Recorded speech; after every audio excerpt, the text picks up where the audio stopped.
by the name of Truth, the Barber Artist. What's going on, Yes, Truth? yes. What's up? What's up? What's new? Tell us what's good. Thank you for having me. I appreciate it. Glad to be here. Yeah, good to have you here, man. So, what's new? What you been up to? Oh man, it's been a crazy week for me. I came out on World Star for the fourth time on wow. Wednesday, and it's been real cool ever since that happened. Because I also have a deal with Firework, the app Firework, and they've been great. They're like my family, and they hit me up right after I came out on World Star again, and they just extended my contract. Not only did they extend my contract, but they also were very generous with my new contract. Oh, nice. Doing big things out there, bro. Yeah. So How long have you been a barber? I've been barbering for about 32 years. Damn.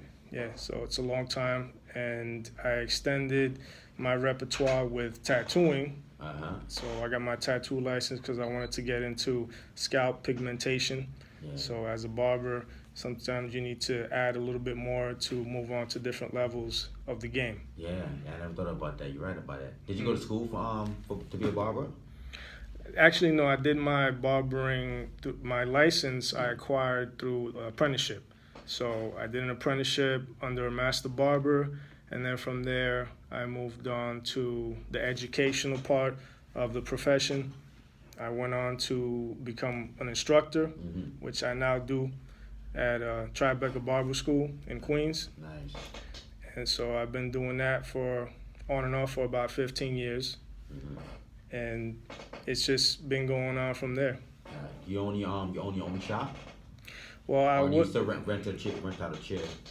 No. See, I don't know how it goes, so you explain to us here. Yeah, no, I don't work in a shop per se, but I do my private clients on the side Oh, okay. when I'm not at the school.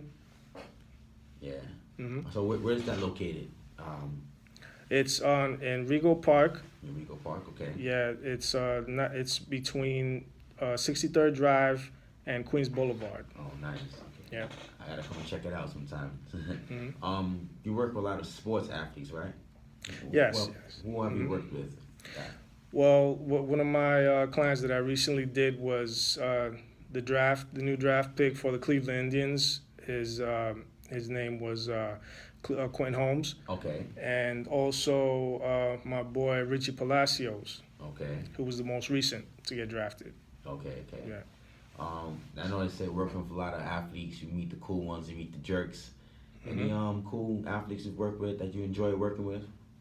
Well, I think Richie Palacios was the coolest. The Rich Yeah, Palacio. yeah. He's so far he's been the coolest. He welcomed me into his home. His family was very, very nice. His father was cool. I met his uncle, who also happened to be a Royals legendary baseball player, another Palacio, who was in the family, who's also played baseball. Nice. I think I saw you with was it a football player? It's like watching your gram. You have a lot of athletes, man. Yeah. Well, yeah. I think it was he played for the Giants. Yeah, no, not the Giants. It probably was one of the baseball players. I was a baseball player. Okay. I also cut Jay Hiron, former UFC champ, Right. and he was cool. He just strolled into the shop that I used to work at, and we got cool. And he put me on a little bit about the business. I told him that I do the skits and all that stuff, so he gave me a lot of good advice about acting and stuff. Because he's a stuntman now. Okay. Yeah, he doesn't fight anymore in the UFC. He's more of a stuntman. So I still, once in a while, we text each other. We keep in contact. I ask him for tips. Yeah.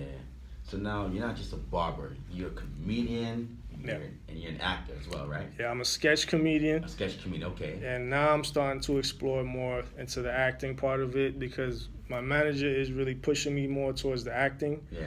And he wants me also to kind of, experiment with stand-up. But I'm not too sure about the stand-up. But you came in here prepared for some jokes, man. But you seem like you're a good stand-up guy.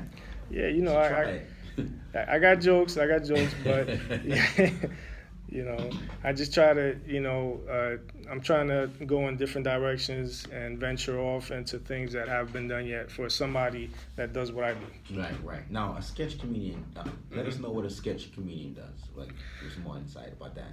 Yeah, a sketch comedian is someone who makes short, funny videos for social media. I'm, like an Instagram comedian. Yeah. And like Major Hype. You heard of Major Hype? Oh yeah, Major Hype. Yeah. Major Hype, he's up there, man. Yeah. He was one of the people that inspired me. Oh yeah. Yeah. So that's what you call a sketch comedian. Okay. Yeah. Mm-hmm.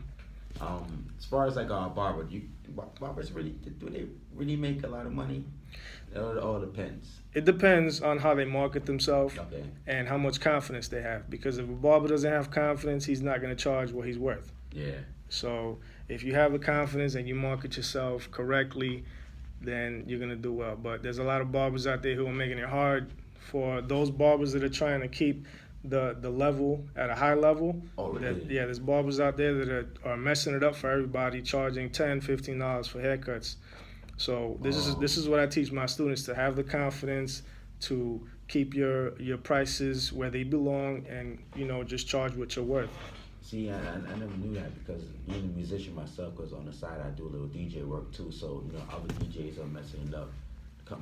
New DJs coming into the business is they feel it's kind of messing up for veterans by only playing for like $100, $50, or playing for free. Yep. You understand? So I never knew it was like that. In that industry as well. Oh yeah. So what's the standard price for like a haircut? Because I don't get haircuts, but I can only get shape ups. Mm-hmm. So I remember back in the days, a shape up used to be about $5. Now it's like almost $10 now. Right. So I don't know. Give us some more insight about that. The haircuts right now, I would say standard prices are in between 18 to 20. Oh wow, okay.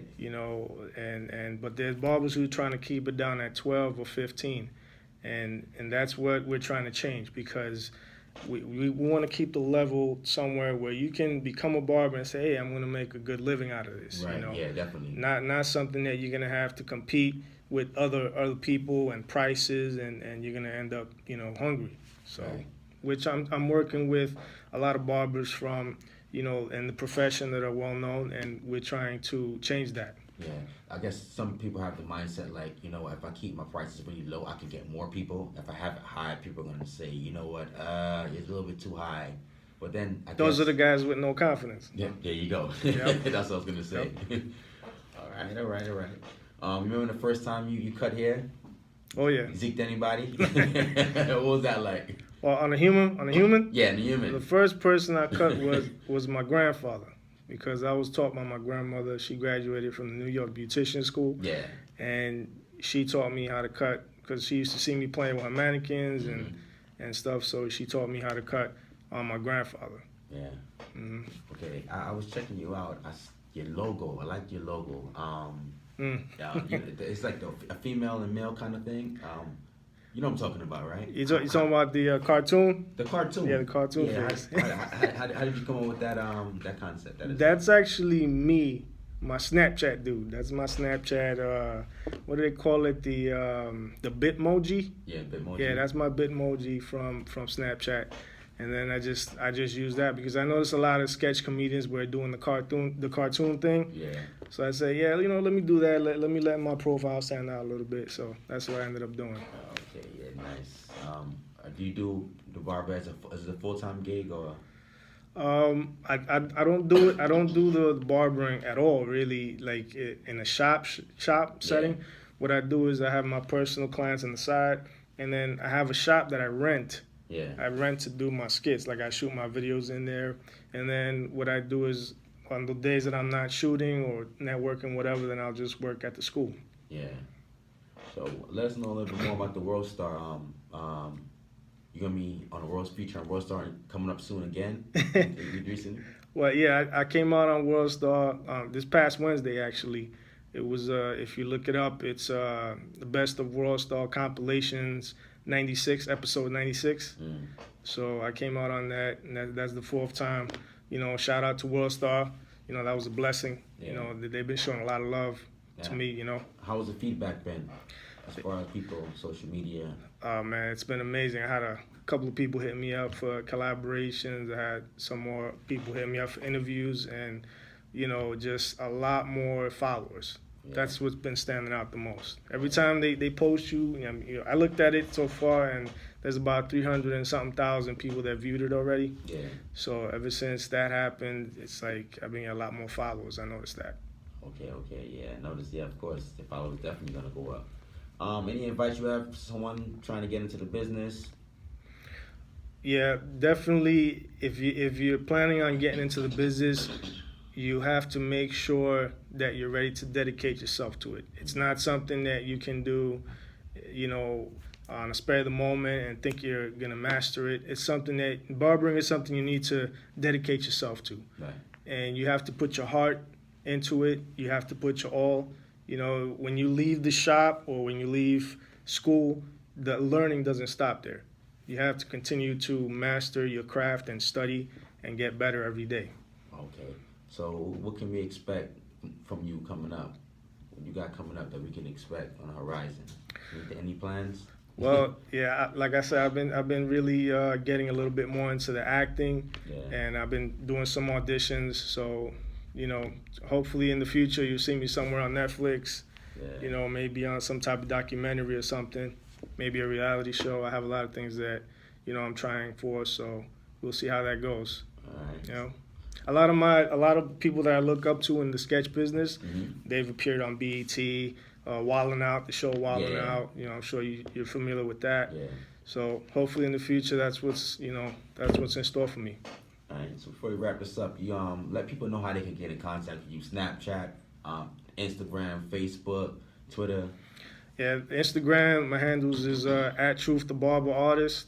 That's TruthBarber Artist, Truth the Barber Artist, and you could just follow me there. The same thing for YouTube, Truth the Barber Artist, Facebook. It's the same handles everywhere you go. You got a lot of joints up on YouTube as well, right? Well, my YouTube, it's funny because I first started with Facebook, and then I started with Instagram, and then Instagram just took off like a rocket ship. And then YouTube, I started it recently, and now everybody's starting to realize, oh, he got a YouTube. Yeah. But Instagram is really where my bread and butter is at. I feel because a lot of people feel that Facebook is more like family and friends. Yeah. YouTube, it takes a while for people to actually, because you might put yourself up there, but now a lot of people would you would actually get to see it unless they start subscribing and it starts to really get hit. For Instagram, it seems like you get hits faster. People can find you quicker on Instagram for some reason. It's definitely a better platform for definitely people. A better platform, yeah. YouTube, I have a friend, he has 230,000 followers on Instagram. Wow. And he only has 56 subscribers on YouTube. Yeah. And he posts on YouTube, but it just goes to show. And I have 62, so I have more than him. So that goes to show how slow of a process it is. And also, they kind of have some restrictions because you have any kind of music in the background that's like copyright or anything like that. They kind of like will block that from being put up. Oh my God! You know how many of my videos got taken down from YouTube? Yeah, so it can be frustrating. Yep. Yeah, man. But I like your work, man. I've been checking you out. Checking your stuff out. Your skits, everything is good. Got good work going on as far as you being a barber. Good quality. Thank you. Like that, man. So. Yeah, I don't cut hair as much as I would like to these days, because I'm busy doing the videos and working at the school. Yeah. So I really have to squeeze in more time to do hair cutting. Like the other day I posted a haircut video, and everybody was surprised because I'm like, oh wow, he dropped the haircut video. He still knows how to cut hair. That's how long it's been, but. I still gotta remind them, hey, I do know how to cut hair, But that's good, man, because you're venturing off in different things, so it shows that you're growing, right? Actually, making moves. So yeah. All right, man. Definitely, man. It's not gonna stop. Yeah. I just gotta, keep focused, and everything will stay well, man. That's the advice these guys give me that are in the business, Right. So that's the advice you're giving to the younger generation coming up, right? Yep, that too. Yeah, just gotta stay focused. Anything you want to do, you can accomplish. You just gotta stay focused and don't listen to criticism from negative people. Right. Because there are people who are gonna tell you, you can't do this, you can't do that. When I started doing this 3 years ago, a lot of people were like saying, "What are you doing? Oh, you look like a fool, or you're making a fool of yourself." But 3 years later, I got a contract with Snapchat, Firework. I'm sitting here talking to you. Yeah. So I'm doing something right. Yeah, exactly. Right. All right, Truth, it's a pleasure having you on the show, man. No problem. Thank you. We wish you the best moving forward. Next time we have you in the studio, man, you're gonna have many contracts. I appreciate that. You're on Netflix and everything. I appreciate that. Next time I come, I don't want to see you with a pink laptop. All right? But that's the joke right now. That's it. That's it. All right, this is All right, a wrap up man. another episode of Face to Face. Yours truly, Nestor Can. We're out of here. All right, peace, man.